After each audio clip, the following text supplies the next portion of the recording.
Welcome to today's editorial webcast, Prevent Credential-Based Attacks. This event is sponsored by Specops and presented by Redmond Magazine. My name is Leif Lowe, and I'll be your moderator for today's event. Thank you all for joining us. Well, having strong credentials can be a solid, straightforward defense against cyber attacks and data breaches, but they're most certainly not infallible.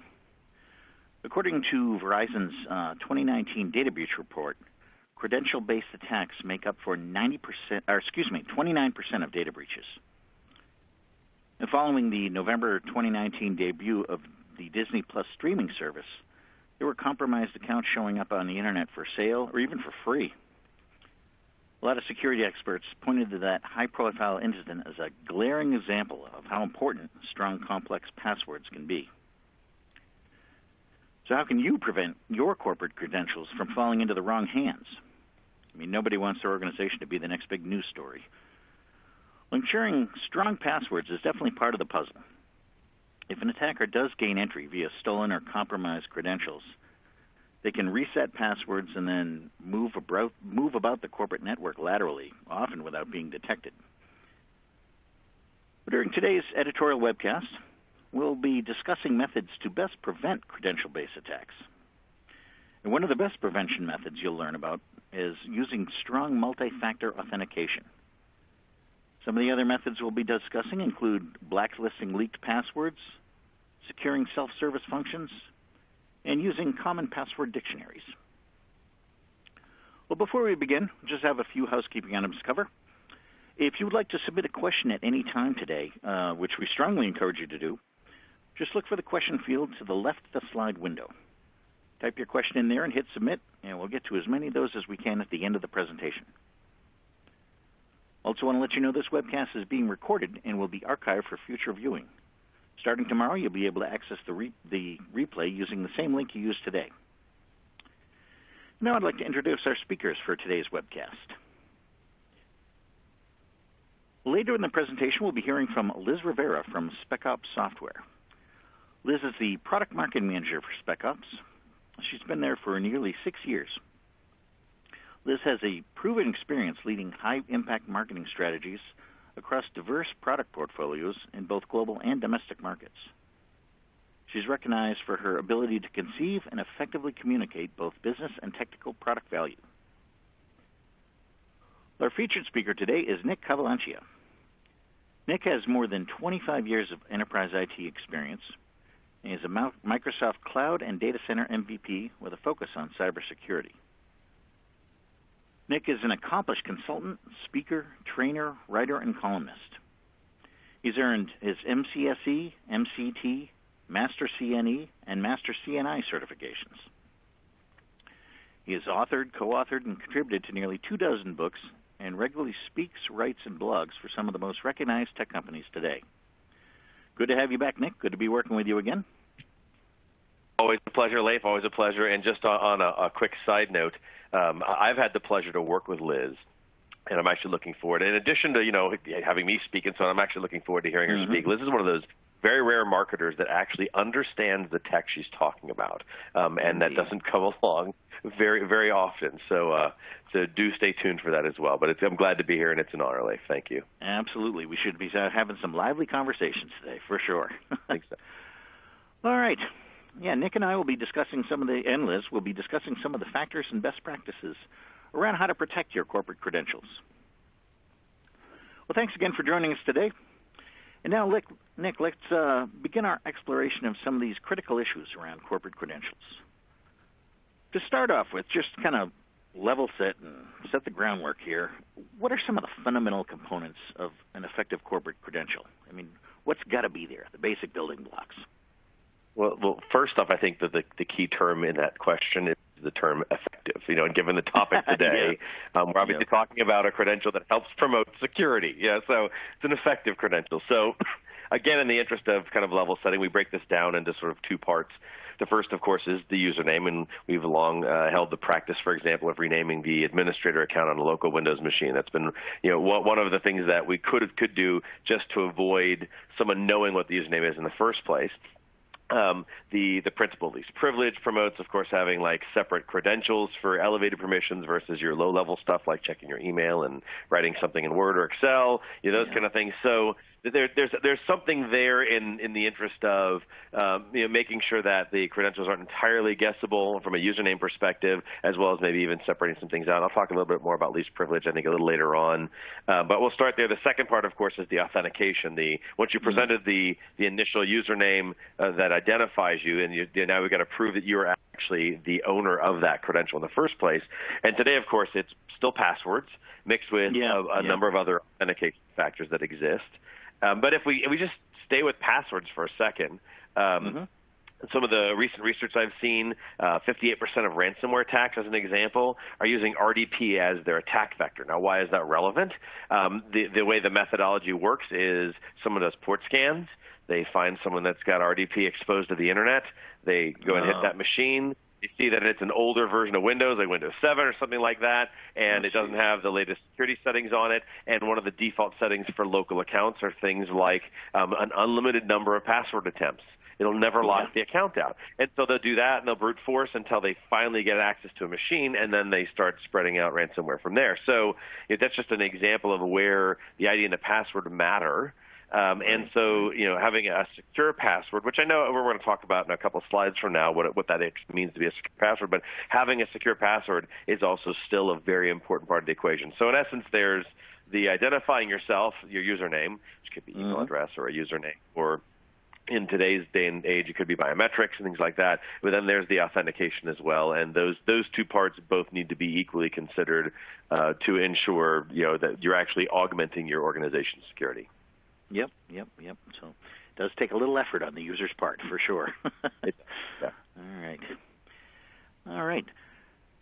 Now, what are some of the, any organization is going to want to have a strong policy for, security policies and protocols. What steps can an organization take to ensure that everyone's adhering to their credential policies? Good question. So, the idea of the policy for you guys in the audience would be that you're establishing users that maybe have to change their passwords every once in a while, which Microsoft actually killed last year. But let's say you still have that. Or that they have to have a certain degree of complexity, and we'll talk a little bit more about that, I think, a little later on in the conversation today. But in essence, what it comes down to is the process that you have in place and the technology you have in place that are going to make or break whether or not there's adherence. The education will help drive some adoption on the part of the user. The technology is going to be there to reinforce. So ultimately, you're going to need some kind of solution, whether it's something in-house, it's third-party, whatever it is. You're going to need something that's going to take the policy that you have in place and then enforce it. And in some ways, you just roll the clock back to just, before we worried about all this stuff and had third-party solutions and all that, just the basic stuff that even Microsoft has out of the box, and the idea of, like, you can't have the same password as you had for the last 10 passwords. It's got to be a certain level of complexity. And, that's a really good example just where technology is going to reinforce and drive that. But I think the real thing here is when we talk about adhering to the credential policies that exist, I think in some ways it's how do we make sure that we're having the users adhere to the spirit of the policy. So, for example, the idea where we used to have let's change the password every 30 days, every 60 days, every 90 days. And like I said, effectively got killed by Microsoft as a recommendation last June. And one of the reasons was because people just went, if their password was Juliet, it was Juliet 1, and the next time it was Juliet 2, and the next time it was Juliet 3. I mean, it's not really any more secure. And so you've got to have some technology that's going to reinforce the spirit of the policy and not just the compliance with the policy, if you will. It's really about security in versus, let's say, compliance, which I'm sort of changing out for adherence to, and so the technology also can be there to ensure that, again, that spirit is maintained because it does things that the user would never do. So, for example, the Haven't Been Pwned database, the Troy Hunt database, it's been out for a year or two or three or whatever it's been now. if I remember correctly, I think NIST actually has like an API. People that want to write their own applications, it'll go and check against the database of whatever it is, 65 million, compromised and just bad passwords and that kind of thing, blacklisted, leveraging technology that does something along those lines. It doesn't have to be exactly that, but something where there's these additional checks that a user would never go through and that IT doesn't have the time to go through. That's how you're going to make sure you have this adherence to whatever the corporate policy is on credentials. Yeah, those NIST guidelines are definitely good to keep an eye on as well, for sure. Yeah, it sounds like it's really a kind of a technology and processes working hand in hand. Absolutely. It is. It definitely is. All right. Well, staying on the password theme here, passwords are certainly always part of the equation. Passwords are always going to be kind of in effect. What are some of the factors in your mind, Nick, in your experience? What are some of the factors that a password absolutely must have to be considered a strong password? Okay, so we found that over the years, you can search this, and you guys on the internet, you can go look at some of the different modes of thinking about this, but generally speaking, longer is always going to be better. Even the NIST standards that you talk about, NIST, that's NIST 800-63B is a bunch of standards around authentication, but there's a whole section on passwords, and it's like 2 pages, but it just says like minimum of 8 characters, and that's it. It's not talking about a really long password, but if I have I'll give an example of just a long password that's maybe 3 English words that are unrelated, and if I was to say France, flowers, and fanatic, or whatever, right? I mean, that's a whole lot actually better and much more complex than a much shorter password that maybe has letters and numbers, kind of thing in it.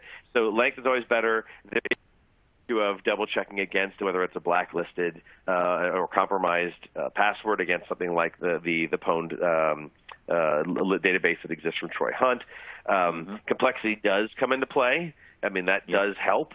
And in some cases, complexity can aid a user. And one of the challenges, of course, for this is to tell a user, come up with a secure password. And they're like, I don't know what a secure password looks like. And so complexity can at least help provide rails for that. But in essence, it's not entirely, like I said, if you use, we've all typed in the IT world, all you guys in the audience, ladies in the audience, we've all typed in like password 1, capital P, the A is an @ sign, the O is a 0, and 1 at the end, right? I mean, we've all done that at least once. Right, so it's not that hard for a bad guy to figure out. Let me try some of those common character replacements, like zeros for O's and so on. Duration, can come into play. Expiration, of course, being sort of dead, but elevated counts might need it. So, for example, if you had a privileged account management type solution where you've got a vault elevated passwords, typically there's password rotation. And that is duration. In this case, the duration is 1 use, so that does kind of come into play. And then the last thing is sort of user and role. You got to think about the risk of a given role in the organization or individual in the organization based on their role, and what the risk would be if they became compromised. And then you apply password policies in place for those users versus someone who is not as critical if they were to become compromised. Would be the answer there. I'd imagine you definitely want stronger password policies around a higher level network admin than a everyday user for sure. Exactly, which goes to the example of just using like a privileged access management solution and you're rotating domain admin every time it gets used versus the mail clerk. Well, we don't need the mail clerk, email. I mean, assuming their password to change every 30 days because it's not as critical. 100%. Right. It's still a way to get in, but you can only get in so far, I suppose. And I love the 2 or 3 words glommed together, unrelated words put together. That's something, just a few things that someone is easy for them to remember so they won't write it down, but it would be really challenging for an attacker to discern. I like that strategy for sure. All right. Well, supporting that with something like multi-factor authentication is obviously a good strategy. I mean, it's always strongly recommended. In looking at what you can apply to multi-factor authentication, what would you say are some of the most effective other factors? Is it a key fob? Is it biometrics? Or what do you think? Good question. So the first thing that I would say to this is one-time passwords via SMS text, in my own opinion, is sort of out completely, because it's been compromised in a number of ways. We've all heard about the SIM swapping scams where someone's social engineered their way to scamming, but it's gotten worse than that. One of the recent reports I read was some of the bad guys are actively going after trying to spearfish the companies with the intent of then laterally moving around the organization and gaining access to the application that actually does the SIM swaps. So then what they end up doing is offering that as a service, where someone wants to have a SIM swap done because they've got the other parts of the scam, if you will, meaning like I know what their ID and password is, but I don't have access to their mobile phone, and they can then pay the person that has access inside of Verizon or AT&T or whoever it is they have access inside of, and can then do the SIM swap, and then now they actually truly have swapped the phone out as opposed to having to social engineer and so on. So I'm not a big fan of just using it, but it's still viable for most just basic things. But if you're talking about utilizing it as the only means of a second factor, I would tell you try to find something else. I would also say voice as a biometric method is also out. I haven't seen many examples of that, but the reason why it's out is if you guys, I'm certain that most of you in the audience have heard about deepfake videos, and there's now deepfake audio. And some of the really good examples of deepfake audio has been used. In some cases, it's been used as just purely a recording where someone figured out what they watched videos of someone speaking at a TEDx talk or whatever it is, and then or like a quarterly shareholders meeting kind of a thing on the phone or whatever, and then they figured out how to make it sound like. But there's actually been an instance that I've heard about where they deepfaked audio in real time. So I'm talking old voice changers that make you sound like a robot or whatever. But instead, it's literally that, but it sounds like the CEO of your company coming out on the other end. Even though you're talking and you see it's really scary stuff. So voice as a biometric, not a big fan. So something that's out of band is a really good start because the bad guys, they'd have to dox someone, come up with basically a set of information about them in a number of different aspects of their life over a very long period of time. So it's not a great long-term strategy for them. So if it's something out of band, that's great. So for example, if you were to use, let's say someone's social network access, they have access to Facebook, or if they have access to some other third-party service, a Gmail or whatever, something that's out of band from, let's say, their corporate credential, that could be something there, provided they don't have it cached locally and that sort of thing. The authentication assurance level 3 in the NIST standard is a really good place to start as well, even though it's the highest level of authentication assurance, but it gives you an idea of where the one end of the spectrum is, and that would be either a single or multi-factor one-time password, probably not via SMS, but via something else. So it could be via some kind of cryptographic device. If you have an app that's being used that provides it, that syncs up with your account, that kind of thing, so they know that it's you, but then it's out of band completely. It's something that they can guess themselves. That would be helpful. Smart cards, security questions, and then other biometrics all kind of come to mind. So those are all the kinds of things that I think of in terms of multi-factor.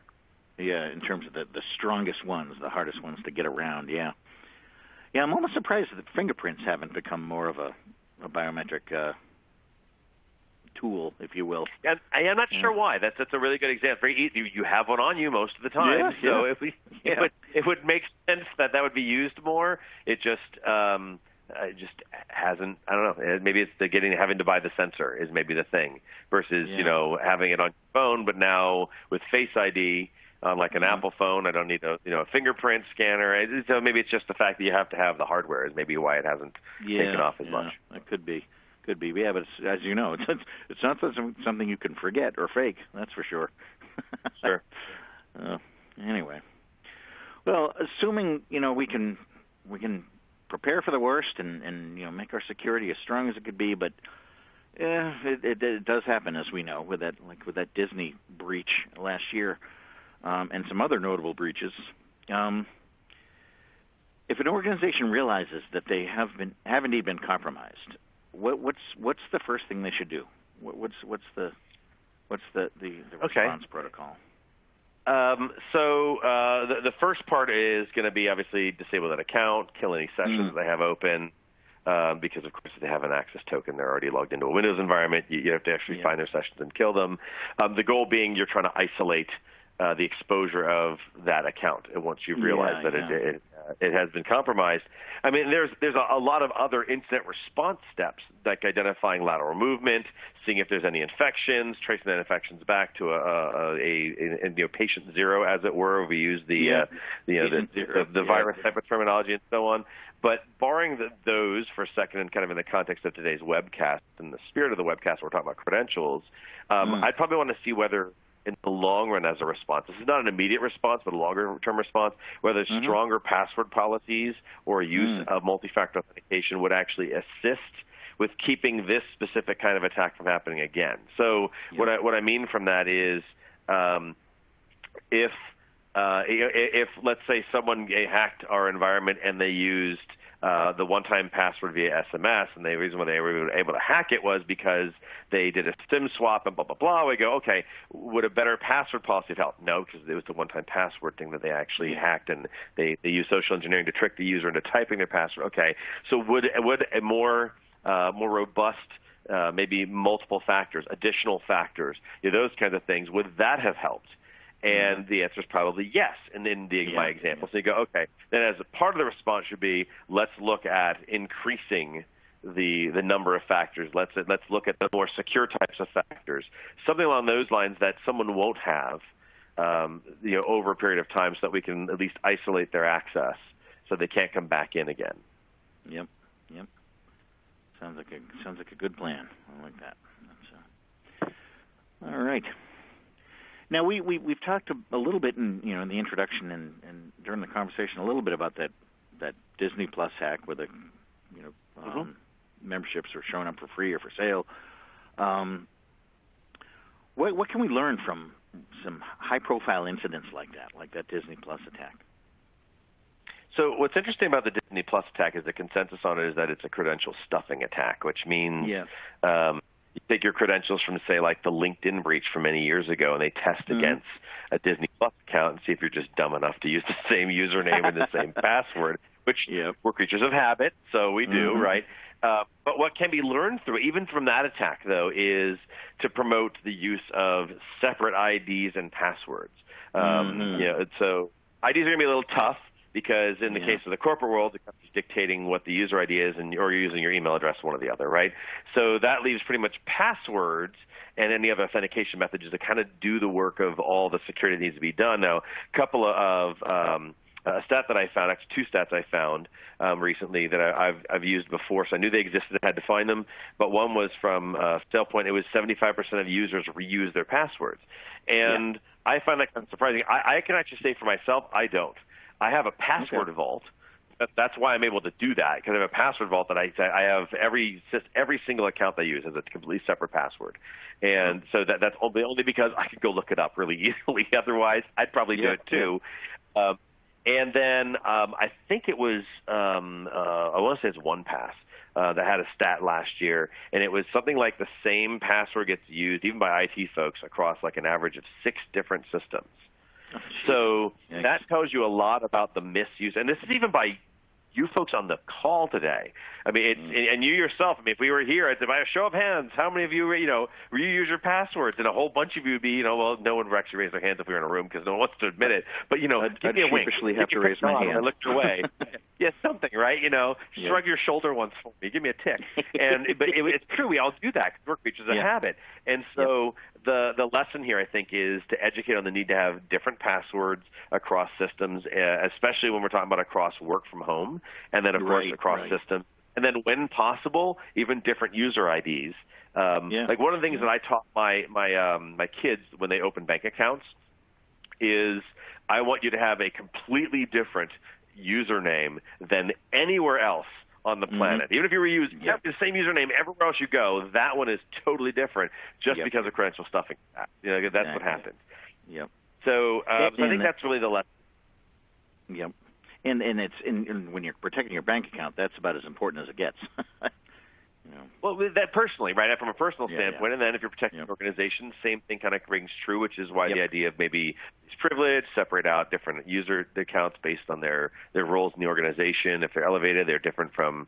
And then if you want to get really crazy, then you have like secure admin workstations, and I mean it can get really, really funky if you want to go on that path. But for right now, separate IDs, separate passwords when possible.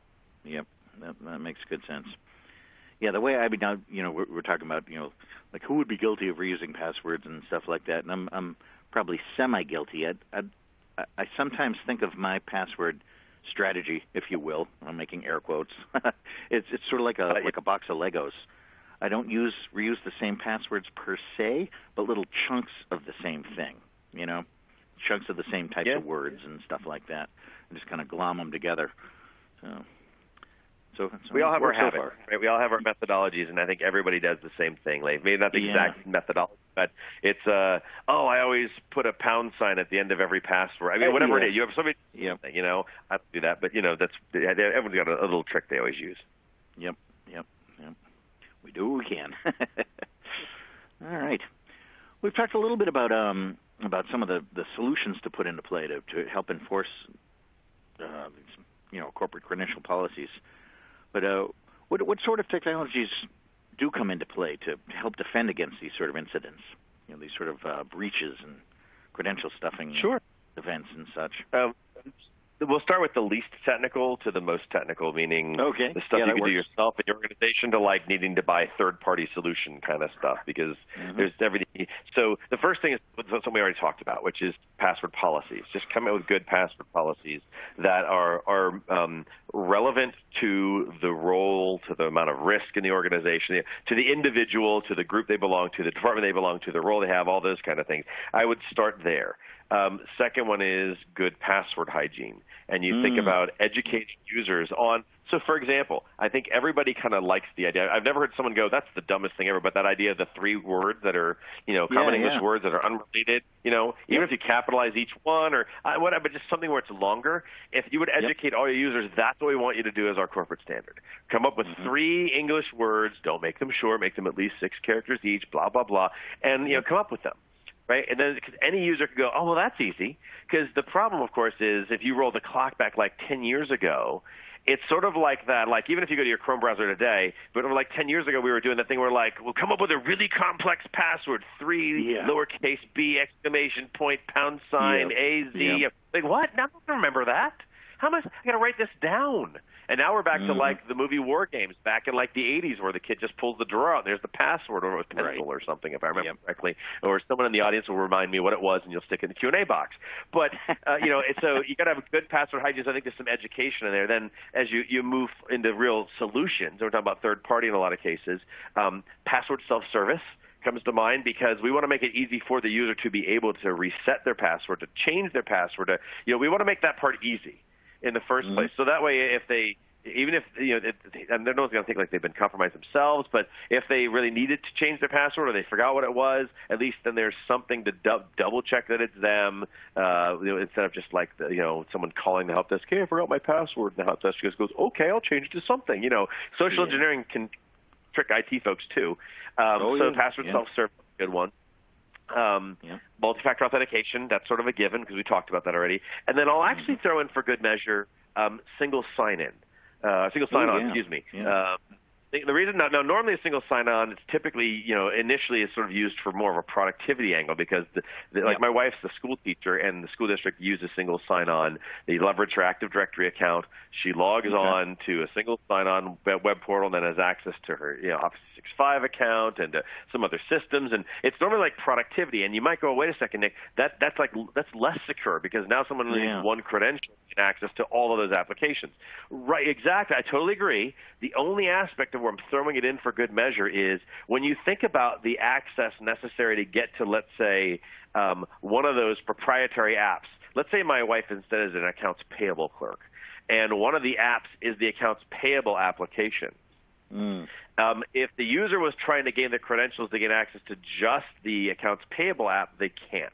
They got to go after me and get to my single sign-on. So in some ways I see it being a little bit of a benefit because now they can't get the one credential they need. They're going to have to go back and try and fool me out of mine.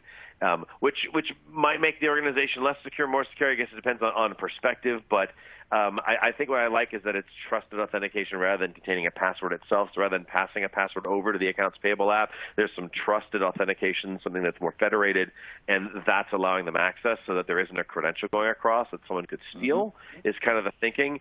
But at the same time, single sign-on, and now we're going to get a little deeper than this, single sign-on tends to be one of the gateway drugs to when you start getting into zero trust security models, which is totally outside the scope of the conversation today, but just briefly for you guys in the audience. What I'm talking about is never trust, always verify.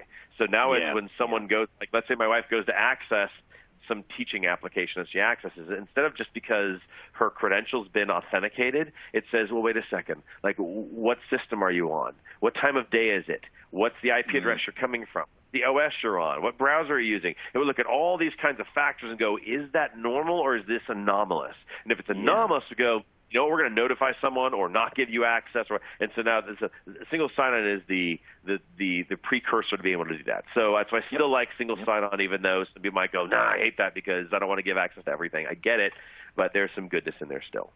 Yeah. It certainly has its place. It has its place within the realm of security technologies, for sure. All right. Well, we talked a little bit about, how often you should change passwords, and that Microsoft has abandoned the recommended expire date and whatnot, and just changing our own passwords and that sort of thing. Should an organization take a look at its policies and how it handles credentials? Should it change that up every now and again just to keep attackers at bay? And if so, how often do you think would you recommend a good recommendation? I would say, since obviously Microsoft, you mentioned, I have mentioned both. The recommendation that they be rotated. The way that I'd probably address this to have controls in place to ensure as secure a password as is possible every time one needs to be created, using multiple factors of authentication, and then thinking about that in terms of roles. Only because if you look at the way that attackers are gaining access to credentials, they're doing it in a couple of ways. Either they're social engineering somebody who's logged into a web-based application. Could be like your bank. Could be Office 365. Could be Salesforce. Could be anything you want. And they'll try to use social engineering to get you to go to a spoofed site, and they'll just watch you type it in and record that, and they're good to go. Which means, and the only way to get past that, of course, like let's say Office 365, the only way to get around that is to have multi-factor authentication for Office 365, which is a great step in the right direction, because that way the attacker might be able to get in once, but they're not going to get in twice. That's true. So there's an example of even multi-factor, the built-in stuff for Microsoft, the built-in MFA has actually gotten bypassed. Someone built some really, really awesome web code where they put a spoof page up, said, give me your ID and password. Then what they did was they presented it to the real Office 365. Office 365 came back and said, we just sent you something to your phone, and tell me what the one-time password is. And then so the bad guy goes, hey, we just sent something to your phone. Microsoft did. We sent something to your phone. Give us the passcode. And then when they get the one-time passcode, they pass it back to Microsoft. They gain access. But they gain access once, not twice, which is better. So MFAs are a really good way to try to get past some of that. Yep. All right. Now, I mean, obviously, if an organization, experiences a breach or something like that, they're going to make some changes after that. But proactively kind of mixing things up and changing their policies and protocols, is that just sort of overkill, would you say, or? I put it this way, this isn't the TSA. TSA changes their protocols. We've all done this. If any of you in the audience travel enough, you've at least thought, or you've heard someone else go, I just brought this from Tulsa, Oklahoma. They didn't stop me there. They purposely changed the policies everywhere so that you can't just get through and figure out what the policies are and then you're good to go. But the bad guys, I think, don't really entirely care whether what your policy is, other than how hard it is to break in and guess, brute force your password, which goes back to the length and the complexity and that sort of thing, and then whether they can even just utilize that as the only means of authenticating themselves, which brings in all the different other factors that come into play and so on. So I think those are just really the two things. Other than that, mixing.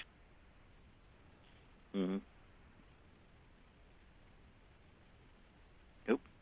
Still there, Nick? I'm here. Did you hear me? I answered. Okay, it just cut out for a second there.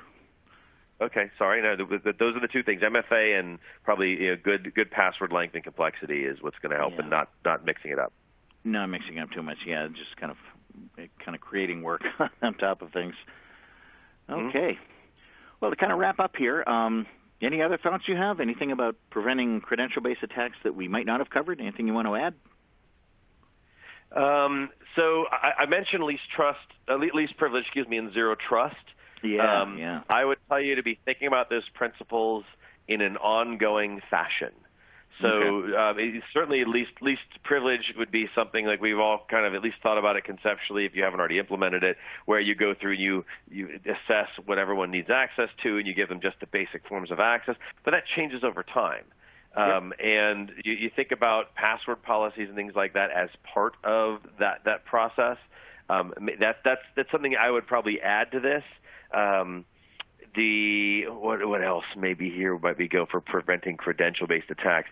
Security awareness training kind of goes. That's a real outlier. It's not on topic today, but certainly teaching users about social engineering, phishing, spear phishing attacks, things along those lines. Not to fall for it. I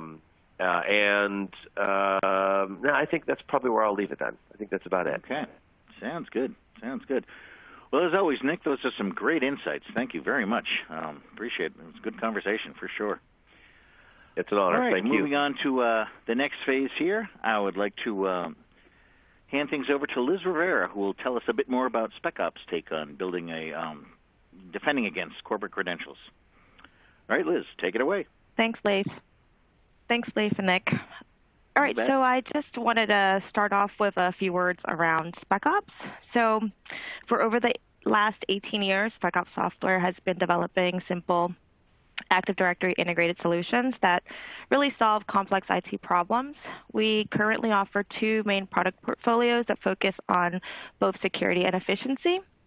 So our authentication and password management portfolio addresses everything from blocking over 1 billion leaked passwords and enforcing those stronger password policies that Nick was referring to, all the way through reducing password reset or encryption key recovery calls to the service desk.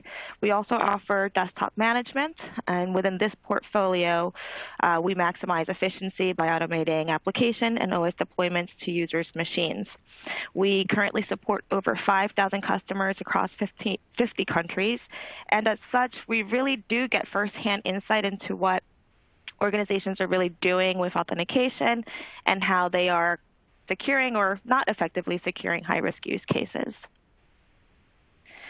So just to put things into perspective, we've been talking about credential stuffing. We've been talking about, how to uplift password security.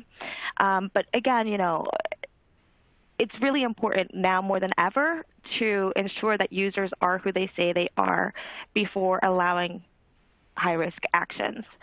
So risk-based security in their 2019 mid-year data breach report found that there was a 54% increase in data breaches in the first half of 2019. And that's looking at the same time period in comparison to the same time period in 2018.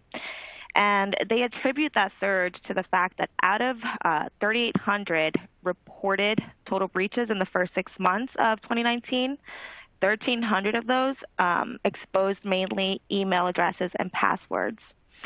So risk-based security found that credentials are the primary focus of attackers.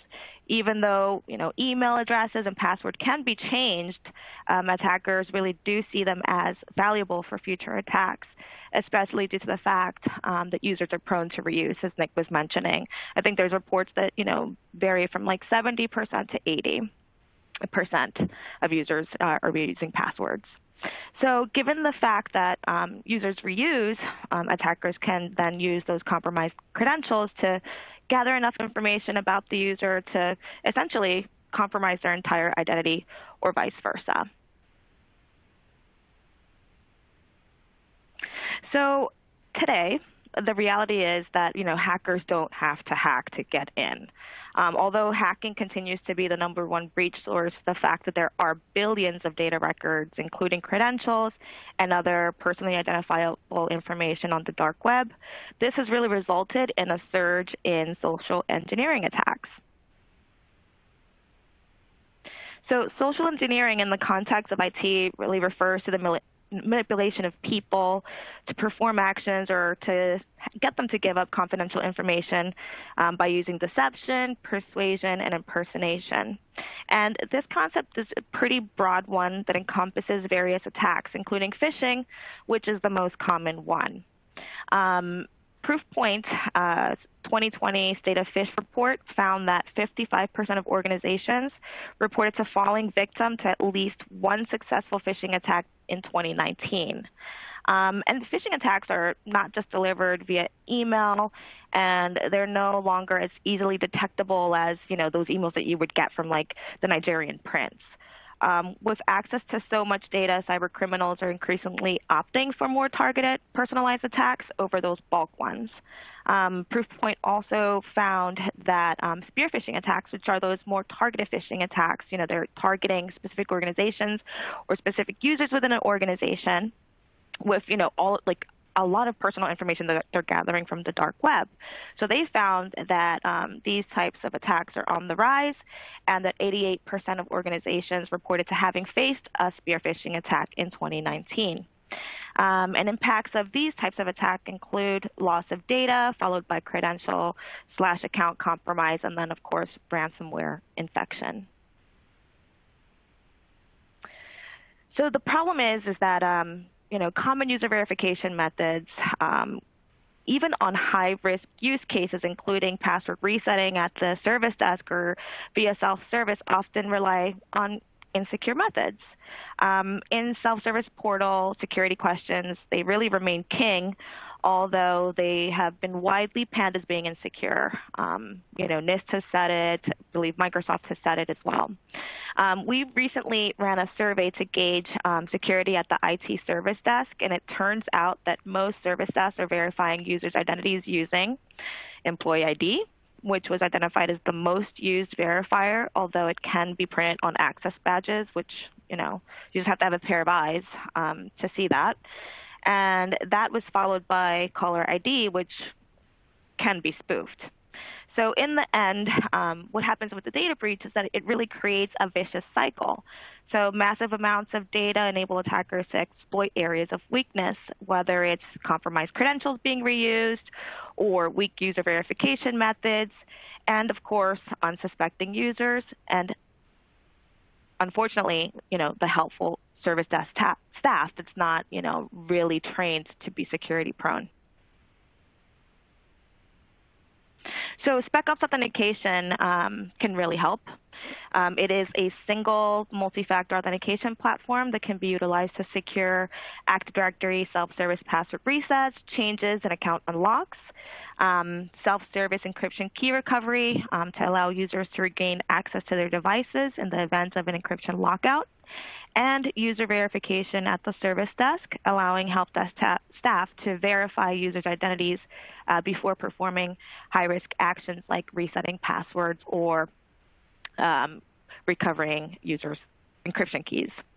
The solution allows organizations to move away from insecure verification. It provides over 15 different forms of authentication out of the box, including commercial ones like Duo Security.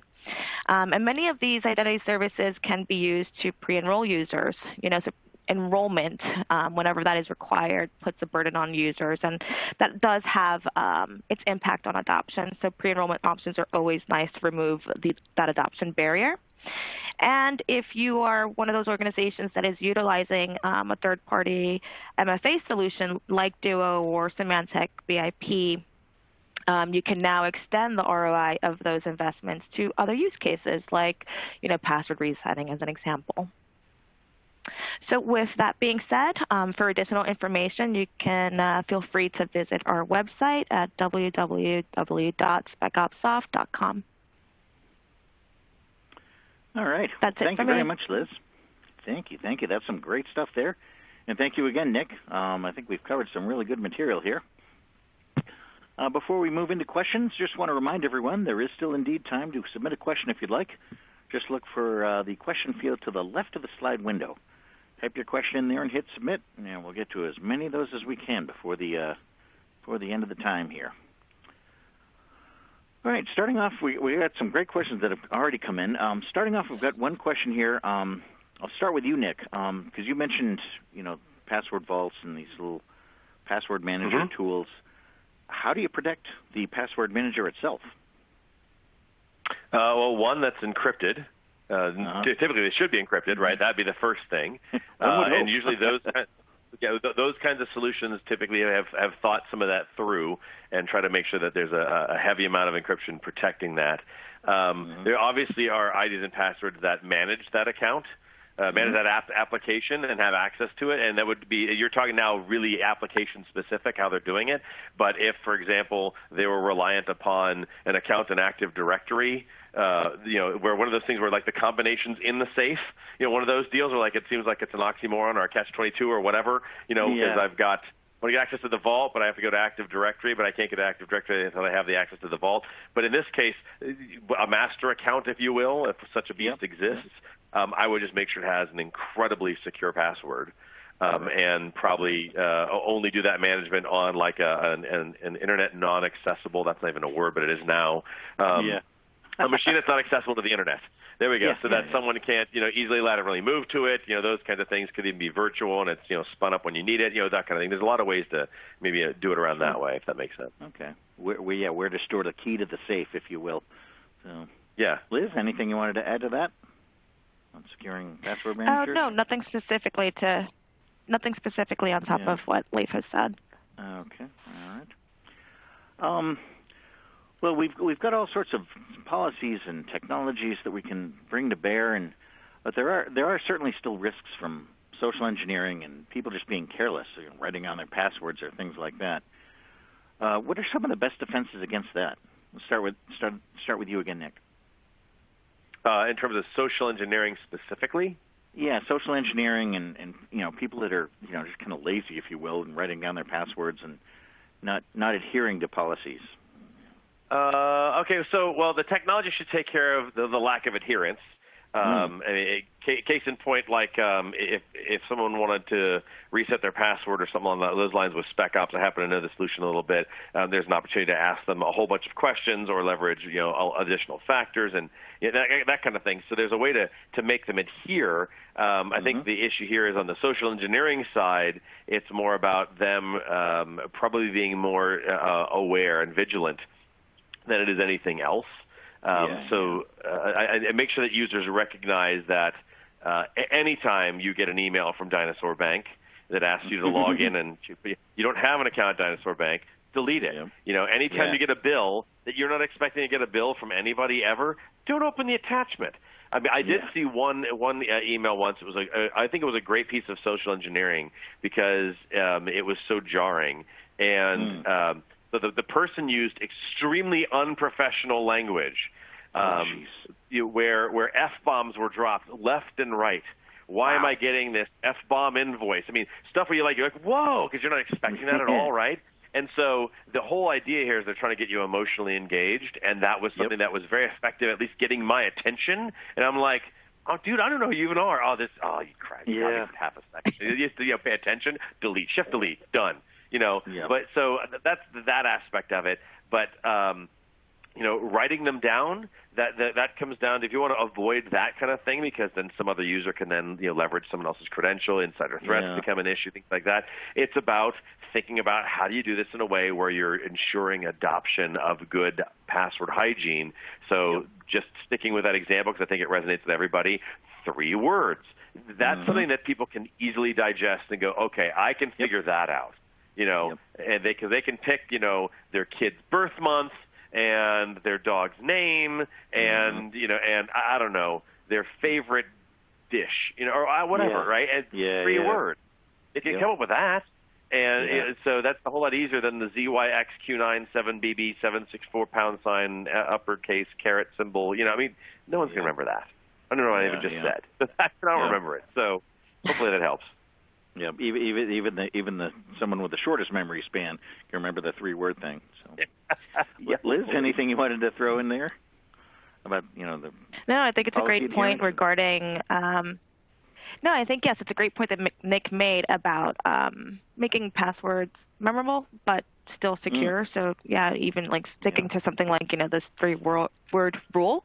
But on top of it, if, somebody is writing down their password nonetheless, you need to kind of look at technology, right? So moving beyond password as, the only key and looking towards things like multi-factor authentication. So, the fake person that has obtained that password needs to prove their identity with another factor. Another factor, exactly. So exactly. So it lowers, the likelihood that they'll be able to access the application or reset the password. Sounds good. All right. There's a slightly more technical question here. We'll start with you, Liz. Can user verify? We talked a little bit about the role of the help desk and how they're involved in all this. Can user verification be enforced at the service desk? And if so, is it trackable? So when we did our survey, we found that a lot of respondents, obviously they are wanting help desk staff to verify users' identities, but they weren't effectively able to enforce the help desk staff to verify users' identities. There are solutions out there that provide enforcement. Our solution does. So before a help desk user is able to perform an action, they would have to verify the user successfully. So let's say fake user is trying to answer security questions as an example, gets the answer wrong, the help desk user would not be able to perform that action. So it's a really important piece of this whole puzzle. On top of it, being able to track the fact that this was done is also important, just from a compliance audit perspective. Yep. All right. Nick, anything you want to add to that? I think am I in? I thought I was on mute. Sorry about that. I started talking, and then I thought it was. So, anyways, I think that the biggest issue with help desk as people is that they're human, and they're subjected. They are hopefully, unless it's press 9, press 4. Then it's not human, but but they're people that can be social engineered, and Liz's point about leveraging technology and solutions really does kind of come into play, because it's very easy to socially engineer someone to say, I'm really sorry, I forgot my password, blah blah blah, can you help me? I was just here, I'm really in a rush, my boss is asking for something, and it all sounds legitimate.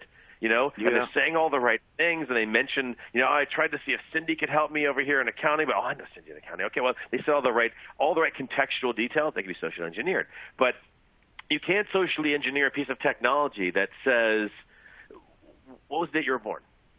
What was your favorite candy as a child? I mean, you can't socially. You have to answer the questions. Go get your password reset. And so I think when you're, for those organizations that you folks in the audience represent, if you're really serious about security and you're trying to make sure that every aspect of it is as locked down as possible, then I would want to take out the socially engineered possibility as much as we possibly can. Yep. Yeah, that makes really good sense. I like that. Absolutely. All right. Now, Liz, here's another question. I'll start with you. What encryption solutions are supported for encryption key recovery? Okay, so our self-service key recovery solution supports semantic endpoint encryption, semantic endpoint encryption for BitLocker and BitLocker. So those are the three currently. Gotcha. Okay. Yeah, that question was more specific to you for sure.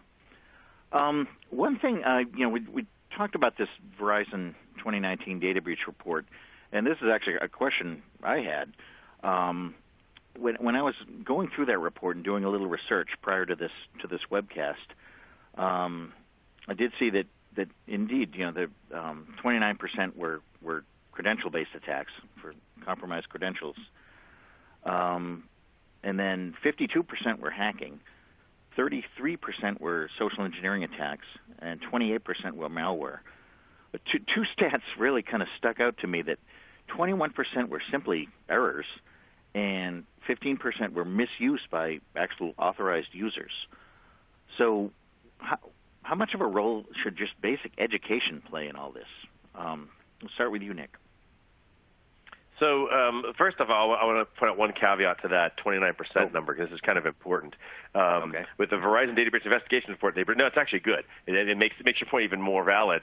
They break it down into incidents, and they break it down into actual breaches, right? Yeah. So that isn't 29% of security incidents. That's 29% of actual breaches.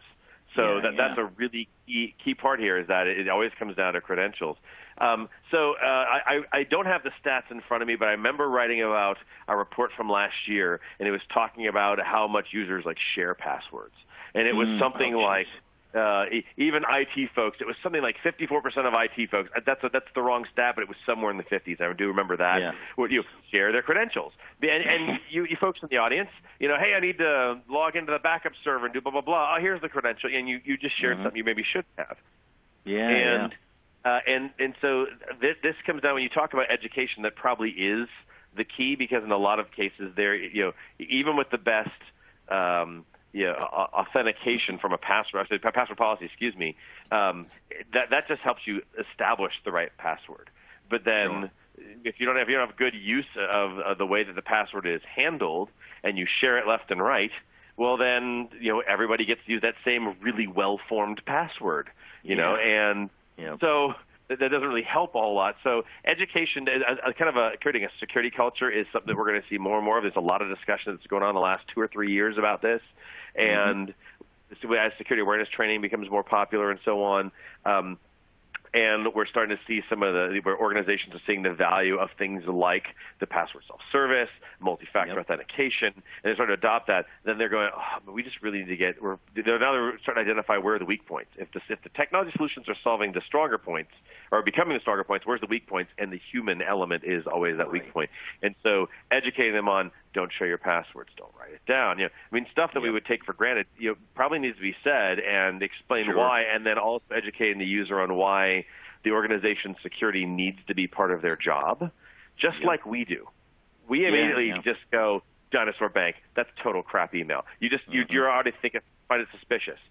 Somebody who's in, I don't know, sales just goes, oh, Dinosaur Bank, okay, let me open that. See what that invoice is.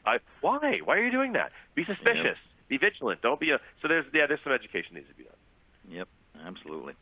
Liz, anything you want to add to that on user education and training?